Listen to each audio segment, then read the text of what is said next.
I have with me Major General Mohammad Ali Shah and Major General A.K. Sivash.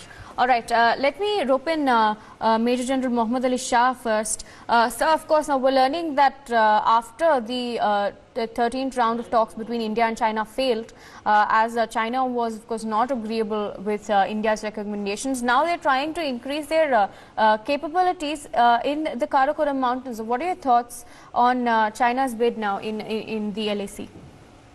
See, the 13th round of talks between India and China, they resulted in a stalemate, all right. Now, China is also trying to show that they really, firstly, their high altitude warfare skills are not up to the mark even now.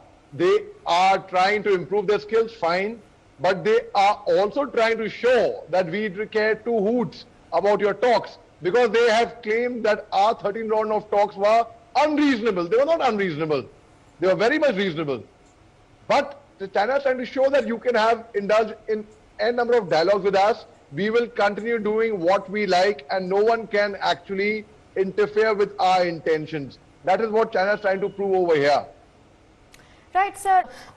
Major General Mohammad Ali Shah, like A.K. Sivash sir was in fact saying that India's infrastructure is well developed. India has the technology. India has the ammunition, the artillery. Now, this particular stunt of China, is it something that we need to take even as a slight threat, or do we just overlook it as a tactic that China is trying to show the world that it is in fact powerful, when in fact... Sir, if you could just turn off your television, I think there is a feedback loop that's coming.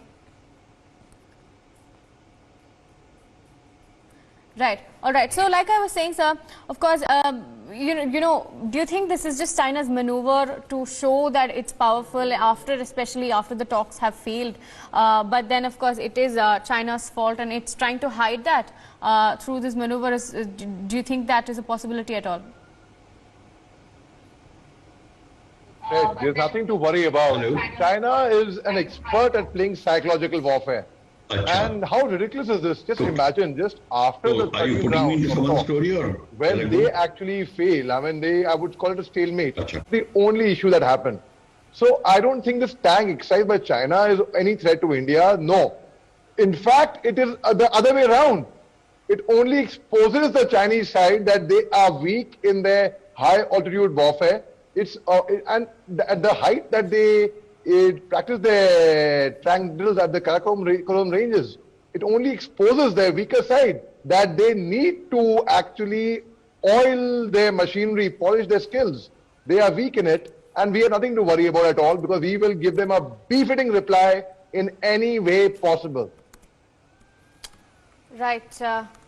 Thank you, sir. Now, of course, stay with us. Major General Mohammad Ali Shah and A.K. Sivash, we are shifting our focus now to Modi ji at G20. And of course, Major General Mohammad Ali Shah, like stated by Major General A.K. Sivash, without the humanitarian aid provided by the other countries, Afghanistan's economy, Afghanistan's people, in fact, will suffer a great deal. Now, what do you think can be done by the G20? And, in spite of just discussing and coming up with, of course, several agendas, there needs to be some terms of actionables that world leaders should be able to implement. So what do you think those things could be?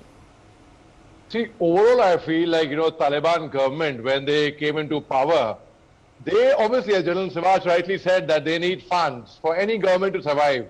And China will not really feed Taliban for a very long time. If they are thinking they will, they are mistaken. Pakistan has no funds to give to Taliban. Pakistan can, at the best, what they can do is, we all saw when the ISI chief, he went to Taliban, General Faiz Hamid, he was...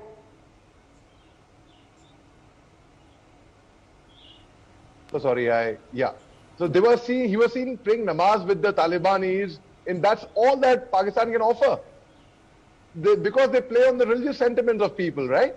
So now, having said that, in the G20, when Taliban does not have funds to run a government, they took over an airport, all right, fine, very well done. But do they actually know how to run an airport? They took over a government. If they want to go back, they always talk big. that they will not be the Taliban of 1996, 2001. They'll be a changed Taliban. But I really do not see very many. See, people have till now been silent on it. No, people have not either given them recognition.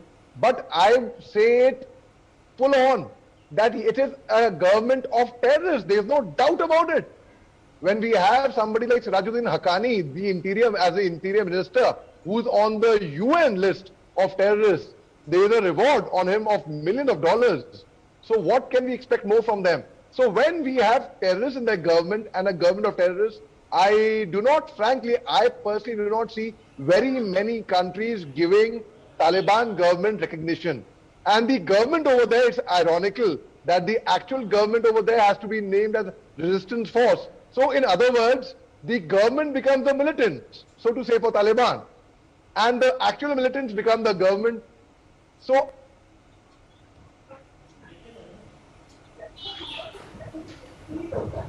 sorry, there was some issue with the network.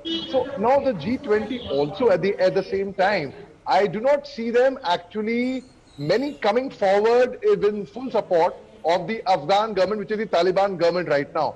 So right. Afghanistan, Taliban right now is in for a lot of trouble, I would say. And I do not see them surviving for further more than 6 months. Right. I'd like to thank both Major General Mohammad Ali Shah and Major General A.K. Sewaj for joining us on the broadcast and giving us this insight into the particular story.